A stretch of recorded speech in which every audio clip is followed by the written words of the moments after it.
Hi, happy Friday, and welcome to Now, the fun show hosted by me, Curtis P. Now today, to kick the entire show off, let's talk about the big topic in the news, of course, today, that being the fact that the Olympic Games kind of kicked off today. Yes, the kickoff of the 2014 Sochi Olympic Winter Games has kicked off today. Of course, it runs from today, the 7th, to the 23rd. A lot of controversy surrounding the games, of course, being the fact that they're not quite ready yet, and of course, the fact that Russia recently passed an anti-gay bill, so those two things are kind of overshadowing the entire games. Oh, though, also let's add in the fact that it cost about $50 billion to put the games on, and it kind of doesn't look like you spent $50 billion there, Russia. That being because of all of the bribes and the paying off of other people that happened with the games. So, of course, the Olympic ceremony's kicking off. They got their cool big spectacle. The Olympic rings had a really cool way of revealing themselves this year. They came out as snowflakes, but then expanded into rings. Except for the top right one, which didn't, and it turned into an asterisk. Though, of course, after some time, the other snowflake did open up to reveal itself. Though, again, reminding me a lot of the 2010 Vancouver Olympics, where they couldn't get one of the pieces of the cauldron to come out of the stage. To the people designing these huge spectacles, here are two things to keep in mind. A,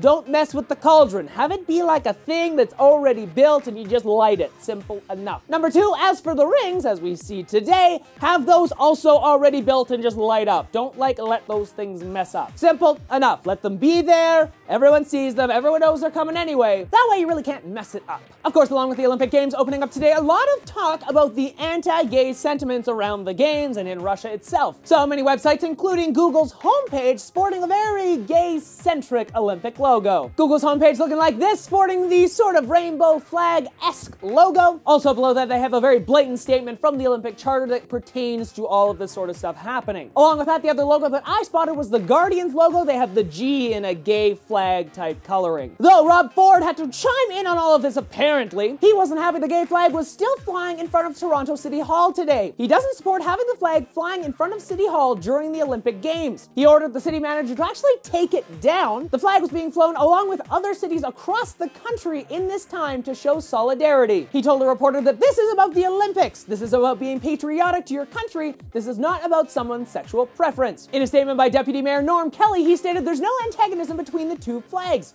Cities right across the country are doing this. This is an expression of Canadianism. Going along with all the Olympic news here, a bomb threat has already made its way to Sochi. Unfortunately, in the form of a terrorist attack via the air. A Turkish airline was hijacked this morning as a man smuggled a bomb on board the aircraft and then attempted to divert the plane to Sochi, Russia. The passenger was convinced by the crew that they were indeed flying to Sochi, Russia, but instead the flight actually flew to Istanbul. It landed safely and was held in a secure area. Once it landed and stopped moving, it was surrounded by Turkish forces who are working to coax the hijacker out of the plane without getting anyone injured. Out of Olympic news into the world of quick news now, Toronto's panda bears are enjoying their very first winter. Yes, a super cute video has appeared online showing the pandas enjoying their very first snowfall at the Toronto Zoo. Super cute video here. You can find a full link to the video in the description down below. A brand new Sims 3 set has made its way onto the store for all of you. The Prism Art Studio is now available on the Sims 3 store and has a brand new glass blowing station included with it. Along with that, there's also a venue and this really cool set of L-shaped stairs. The entire set can be yours for 1,700 Sim points and is available worldwide. Next up, some Hunger Game related news surrounding the death of Philip Seymour Hoffman. Because the actor died during the filming of key scenes in the upcoming movies, the director has actually decided to recreate the famous actor using CGI. That's right, a computer-generated Philip Seymour Hoffman will actually finish key scenes in the movie. The director actually decided not to replace him entirely across the film simply because he had 7 days of filming actually left for the entire film. The Hunger Games Mockingjay Part 1 is expected to reach theaters on November 21st of 2014. So touching on this, how do you feel about an actor being recreated for a few scenes in this movie? Do you think it's a good solution or should they have came up with something else? You can let me know what you think in the comment section down below. You can also let me know what you think of a CGI actor on my Facebook page, Twitter account, or through Google+.